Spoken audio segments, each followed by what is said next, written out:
y'all see my hair, I got leave-in conditioner in it. Just fucking ignore it. What's up with that? What's up though, YouTube? I'm Deron the Mastodon, and welcome to another episode of Respect the Six. And if you're new to the series, be sure to check out the other episodes of Respect the Six. If you're rocking with the content and you want to see some more, be sure to like those videos and subscribe to the channel. And you already know, special shout out to the V6 Mafia. We in the building. In the last episode of Respect the Six, I try to be nice and not try to make any accusations with the whole situation with RacerX and 86 Face, but someone that left a comment, and if you're watching this, I don't know where the hell your comment went, because I would have pinned that shit on my last video, but they were basically saying how in the clip I showed y'all, 86 Face was talking about the things that added weight to his car, and he talked about the fuel. And someone that pointed out, just a coincidence how RacerX showed up to that meeting or whatever, meetup, and didn't have no gas in his car. Like, you gotta keep in mind, RacerX be on the track, so he knows about the power to weight ratio. And they were saying basically how he was making sure that he was ready and that he didn't want to lose to a V6. Do I feel like, in a way, that he was being shady in that whole collab with 86 Face? You know what? After piecing together some of the evidence that I'm gonna show y'all, I'm gonna have to say yes. Maybe, just maybe, we'll match up his 6-cylinder car versus my Scat Pack and see how they stack up. It should be a fun one. If you notice in that clip, he says maybe. That means he didn't even talk to 86 Face. Like I said in the last video, you know, let him know ahead of time, like, hey, I'm interested in doing a race to see how the Scat will match up against your supercharged V6. But that was never mentioned. Again, 86 Face mentioned how he was waiting on RacerX to pull up in the Hellcat. Now, I'm gonna play some clips from his original Is the V6 Worth the Money to Mod, because there are some things that I noticed that I want to touch base on and, you know what I'm saying, to talk about real quick, that leads me to believe that he tries to play the neutral side, but he comes off really as that V8 owner who believes that V8 is the way to go. And I'm gonna give y'all some evidence to support my claim. So here we go. Probably not going to hurt anything. Now, when you start getting into the engine, adding boost or putting cams in the car and all that kind of stuff, you're going to reduce the reliability of the vehicle and really kind of negate everything that vehicle is meant to do. And you're probably going to open Pandora's box. It's just going to be cost prohibitive. And at the end of the day, my suggestion would be, yeah, you probably should go out and buy an RT or an SRT or something like that. Maybe even a used one, whatever it may be. Y'all heard that, right? He said he would just recommend you just get an RT or one of the upper level trim. In his mind, it's not worth the money to mod a V6. Simple as that. He's one of those V8 owners that feel like V8's the only way to go. Proof is in the pudding, man. And I noticed a couple of times in that video, he mentions how the V6 is supposed to do this, it's supposed to do that, drive good, be reliable. He kept emphasizing how it's supposed to be reliable, and that if you're modding the car, taking it to the extreme with the mods, you're taking away the reliability of the car. But that goes for any car. Any car that you mod, no matter what engine is under that hood, if you modify it, it's going to bring down reliability. So that's a weak ass argument for why you shouldn't mod a V6. I really want my V6 to compete with an RT. Can you do that? Yeah, you can do that. But is it worth all of the thousands and thousands and thousands of dollars you're going to throw at this thing between, you know, putting headers on the car and putting the exhaust and all the porting work and the intake and the cam and all the other stuff you've got to do? And in most cases, you're probably going to have to boost it. In my honest opinion, you're taking away from what this car is really meant to do, and that's to be reliable, to look good, to be fun. And like I said, this isn't a race car. It's hard to make it a race car unless you're going to just throw the kitchen sink at it, aftermarket engine, just whatever.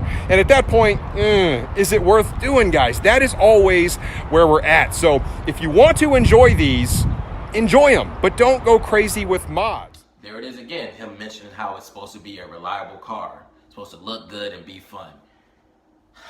If I modded my car to perform better than what it was when it was stock, wouldn't I be having more fun driving the car? So him saying that I'm taking away the fun aspect of the car is fucking illogical as hell. God damn, man. What is going crazy with the mods aside from adding a supercharger to your shit? Because once again, he's telling his V6 audience who might be gullible as hell that it's not worth modding their V6. That's essentially what he's telling them. Or if you do mod your car, just do light, minimal mods, but don't go to the extreme with it. However somebody want to spend their money is how they want to spend their money. I don't give a damn, yo. If someone wants to supercharge a V6, that should not be a fucking issue at all. but somehow it is. But we all know why that is, because there's a lot of V8 owners who would feel some type of way if they got their shit passed up by a fucking 3.6. Let's just be all the way 100 with it. So those of you that keep up with the series, I talked about how Riding with Wolf made a response video to RacerX's Is It Worth Modding a V6? And RacerX saw that video, saw the comments, he replied to one of my comments that I left, and I feel like, and I still feel this way, that he made his best mods for the V6 in response to that because he didn't want to upset his V6 audience. Because Riding with Wolf dropped his video, I believe, November 18th, and then 6 days later, here comes the best V6 mods from RacerX. So there's no coincidence in that, right? You know, I would chalk that up as damage control.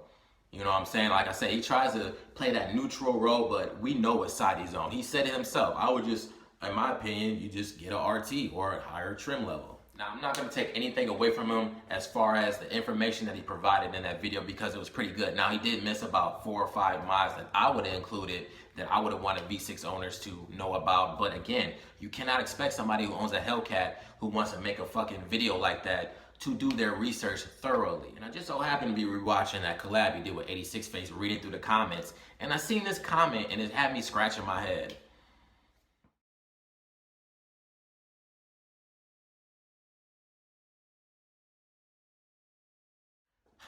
Now, I want to believe he may have misspoken, but the way he worded that comment, it sounded like he knew what he was fucking talking about. But if Sprint Text doesn't make anything for the 3.6, then why did you say this in your video? If you have a 12 to 17 Charger or Challenger SXT, there is one other option out there. It is from Sprintex, and that is actually a Roots, a twin screw blower that actually works quite nice. Now, it doesn't make quite as much horsepower as advertised in terms of what compared to the RIPP supercharger, but it makes power in a different way. It makes a lot more power kind of down low in the RPM band versus a centrifugal force supercharger like the RIPP, which is going to make the horsepower up a little bit higher in the RPM band. But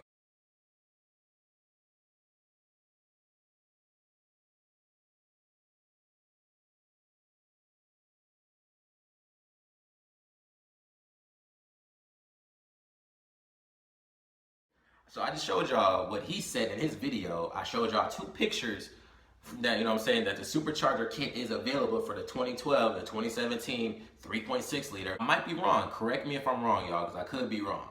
Real quick, let's recap this shit. Now, I started with RacerX making that video on is a V6 worth the money to money. You know what side of the fence he on. I just showed you the clips.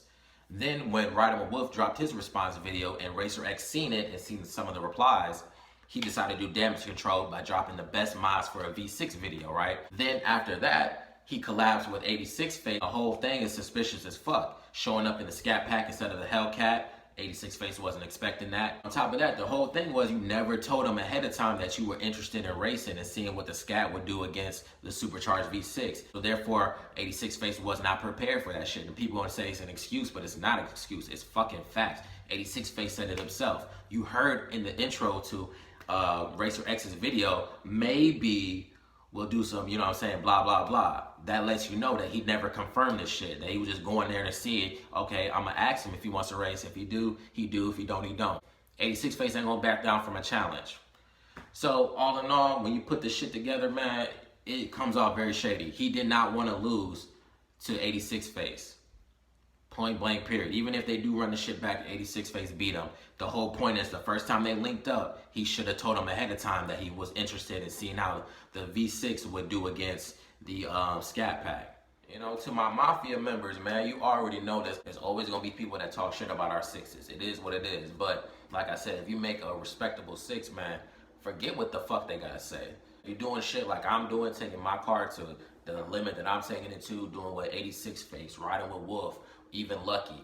You know what I'm saying? If you're taking it to that level, man, you have to love your shit. You can't let these motherfuckers get in your ear and sway you off of what you're trying to do with your build. I'm saying we all want to upgrade a faster car and whatnot, but for some people, it's just not the time yet. So you have to enjoy what you have and make the best out of it. But all right, y'all, that's going to wrap up this episode of Respect the 6. If y'all want to, go ahead and drop in the comments below. Let me know what you think. Do you feel like RacerX was being shady with that collab with 86 Face? Let me know what you guys think. But go ahead and like the video, subscribe to the channel. But until then, y'all, I got one question for you. Are you in the Mafia? Am I in a what?